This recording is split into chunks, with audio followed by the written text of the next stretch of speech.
इछावर में आम आदमी पार्टी किसको टिकट देने वाली है? देखिए ये जाएंगे आम आदमी पार्टी यहाँ नई एंट्री कर रही है, वो किस तर्ज पे वोट मांगने के लिए जनता के पास जाएगी?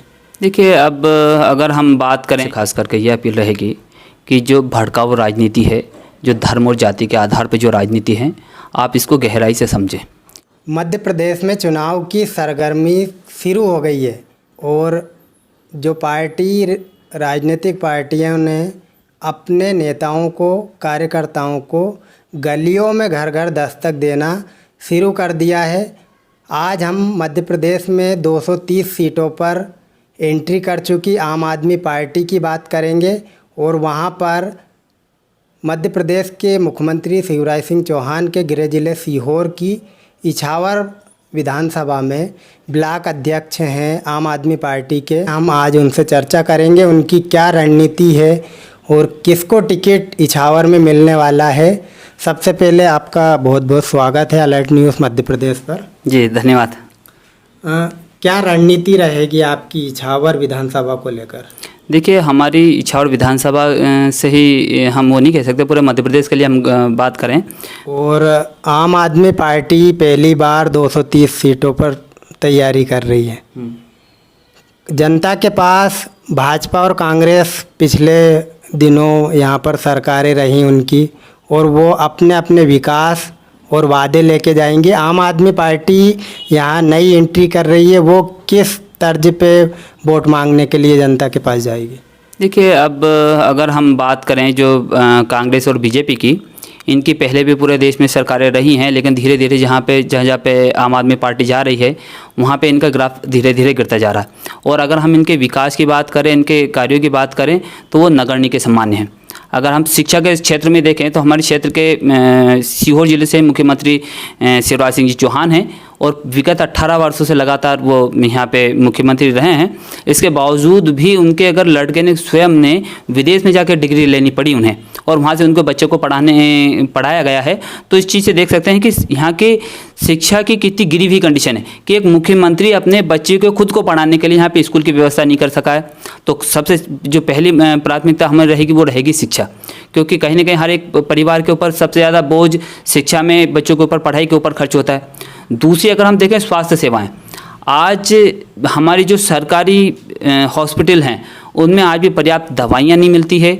अगर हम गांव क्षेत्रों में अगर हॉस्पिटल की सुविधाएं अगर देखें तो वहाँ पे उन्होंने कहीं कहीं प्राथमिक केंद्र तो खोल दिए हैं, लेकिन वहाँ डॉक्टर की उपलब्धता नहीं। तो दूसरा अगर हमारा मुद्दा रहेगा वो स्वास्थ्य का रहेगा। तीसरी चीज़ अगर हम देखें तो रोजगार, मध्य प्रदेश में यहाँ पे 90% युवा जो है वो बेरोजगार घूम रहा है। तो रोजगार के नए नए अवसर पैदा करेंगे। और महंगाई यहाँ पे बहुत ज़्यादा महंगाई, यहाँ पे अगर आप हम देखें कि दैनिक जीवन में आने वाली जो चीज़ें, उपयोग में आने वाली जो चीज़ें हैं, रसोई गैस इत्यादि जो हैं वो बहुत ज़्यादा महंगे। तो इनको जो महंगाई है उसके ऊपर हम कंट्रोल करेंगे। आपने बोला कि बाहर जाके डिग्री लेना पड़ता है, लेकिन अभी पूरे प्रदेश में सीएम राइज स्कूल खोले जा रहे हैं और आप कह रहे हैं कि शिक्षा की व्यवस्था गड़बड़ है। देखिए जो सीएम राइज स्कूल खोलने की जो बात कर रहे हैं वो कानून की धज्जियां उड़ा के सीएम राइज स्कूल को खोल रहे हैं, जबकि अगर हम देखें तो शिक्षा का अधिकार अधिनियम जो है उसका अंतर्गत हर गांव में 2 किलोमीटर के क्षेत्र अंतर्गत स्कूलों की उपलब्धता होना चाहिए, और आपने 10 किलोमीटर तक की स्कूलें बंद कर दी है। तो ये कौन सा आपका शिक्षा का मॉडल है? अगर हम देखें कि अगर 10 किलोमीटर के बच्चे एक ही जगह पढ़ने आएंगे, आप उनकी क्या सुविधा दोगे? आप उनको कैसे लेकर आएंगे? आज जहां वो पास में स्कूलें थे, आप वो तो उनको तो संचालित नहीं कर पाए, और आप एक जगह उन सब स्कूलों को एकत्रित कर रहे हैं, तो वहाँ पे आप उनके किस प्रकार शिक्षा दे पाएंगे? आपने सीएम राइज स्कूल के नाम पे पूरी जो तमाम स्कूलें हैं वो बंद कर दी है, और आपका जो शिक्षा मॉडल है वो पूरी तरह से फेल है। और जिस हम सीएम राइज स्कूल की बात करें, इससे पहले भी इन्होंने कई मॉडल स्कूल वगैरह इत्यादि लेकर आए, उनकी योजना भी इनकी फेल रही है। सिर्फ एक ये जुमलाबाजी है, और कहीं ना कहीं ये जितने भी शिक्षा क्षेत्र की अगर हम बात करें तो इनको प्राइवेटाइजेशन करने की ओर ये अग्रसर हो रहे हैं, और एक न एक दिन ऐसा आएगा जब ये पूरी तरह से सरकारी स्कूलें बंद कर देंगे। इछावर में रोजगार के नाम पर बहुत सारी फैक्ट्रियां गिना रहे हैं। खोखरी में गिनाते हैं, और कांकर खेड़ा पर जो एक है उसको गिनाते हैं, बढ़िया खेड़ी में गिनाते हैं। तो क्या यहाँ रोजगार मिल पा रहा है लोगों को? गिनती बताते हैं कि इछावर क्षेत्र के कितने युवा उनमें रोजगार से हैं, और आपके शासन की किस योजना के अंतर्गत वो फैक्ट्रियाँ खुली है? इन्होंने सिर्फ रोजगार के नाम से सिर्फ इनके ढकोसले हैं। अगर हम देखें तो रोजगार की यहाँ पे बिल्कुल भी सुविधा नहीं है। यहाँ पे रोजगार के नाम पर एक भी फैक्ट्री नहीं है जहाँ पे कि इच्छावर के प्रॉपर इच्छावर के युवाओं को रोजगार मिले। ये सिर्फ ज़बरदस्ती की हवाई बातें हैं और रोजगार के यहाँ पे बिल्कुल अवसर मौजूद नहीं है। यहाँ से भाजपा के विधायक लंबे समय से विधायक बने हुए हैं और उनके सामने आप कैसे लड़ाई लड़ेंगे सीट पाने के लिए? देखिए, सर्वप्रथम तो अगर हम देखें तो हमारे क्षेत्र की जनता जब उनके पास काम के लिए जाती है तो सिर्फ उनका एक ही स्लोगन होता है कि हूँ कहीं करूँ। तो उनके हाथ में एक विधायक होने के बाद में वो राजस्व मंत्री रहे, इसके बावजूद भी अगर हमारे इच्छावर क्षेत्र को 40 साल पिछड़ा हुआ अगर मान रहे हैं तो कहीं ना कहीं यहाँ पे उनके खिलाफ लड़ाई लड़ने के काफ़ी वो हैं। वो उनका सिर्फ एक मोटिव होता है जाति के आधार पे। हम जाति या धर्म के आधार पर राजनीति नहीं करते। हमारा जो टोटल वो रहेगा, हम जो मूलभूत मुद्दे हैं जनता के उनके उठाएंगे और उनके आधार पर उनके सामने चुनाव लड़ेंगे।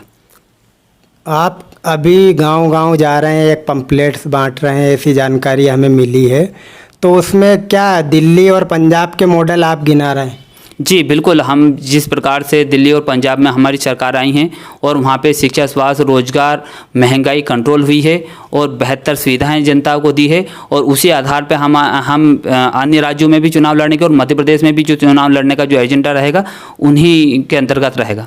कि आप इस बार नई तरीके से वहाँ जा रहे हैं, तो भाजपा कांग्रेस से लोग जुड़े हुए हैं, आप जनता से क्या अपील करना चाहेंगे और ख़ासकर युवाओं से? देखिए, हमारे युवाओं से और जनता से खास करके ये अपील रहेगी कि जो भड़काऊ राजनीति है, जो धर्म और जाति के आधार पर जो राजनीति है, आप इसको गहराई से समझें। ये हमारे समाज को दूषित कर रही है।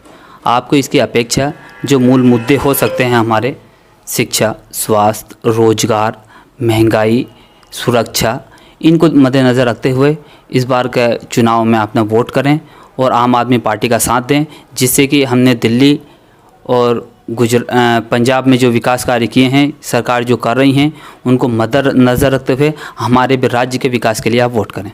जो मणिपुर में घटना हो रही है उस पर क्या कहेंगे? देखिए, वो मणिपुर में जो घटना घटी वो बड़े दुर्भाग्यपूर्ण है और जो कि सतत चल रही है और इसमें कहीं ना कहीं मैं सत्ताधारी जो वहाँ पे दल है और हमारा जो दिल्ली सरकार है, इसके लिए दोनों दोषी हैं।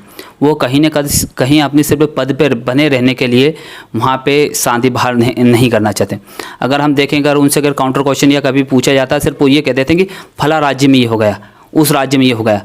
हम उनकी अपेक्षा इस राज्य में उस राज्य की व्यवस्था को बहाल करने के लिए, वहाँ शांति कायम करने के लिए वो क्या कर रहे हैं, इससे संबंधित उनके जवाब नहीं होते हैं। तो कहीं ना कहीं उसके लिए ज़िम्मेदार हैं और वो बड़े दुखद घटनाएं वहाँ पे हो रही है। उनके लिए सरकार को कड़े से कड़े कदम उठाना चाहिए, वहाँ राष्ट्रपति शासन लगाना चाहिए। तो हमारा आखिरी सवाल है आपसे कि इछावर में आम आदमी पार्टी किसको टिकट देने वाली है? देखिए, ये हम अभी आपसे नहीं कह सकते कि आम आदमी पार्टी किसको चुनाव में टिकट देने वाली है। हम सर्वे के आधार पर जो भी हमारा बेहतर कैंडिडेट रहेगा, हम उसे टिकट देंगे उसमें। तो ये थे जयपाल ठाकुर, जो इछावर के आम आदमी पार्टी के ब्लॉक अध्यक्ष हैं। अलर्ट न्यूज़ मध्य प्रदेश पर बने रहिए। ऐसी तमाम खबरें देखने के लिए चैनल को सब्सक्राइब ज़रूर करें, बेल आइकन का बटन दबाएं। सीहोर से अजब सिंह नागर।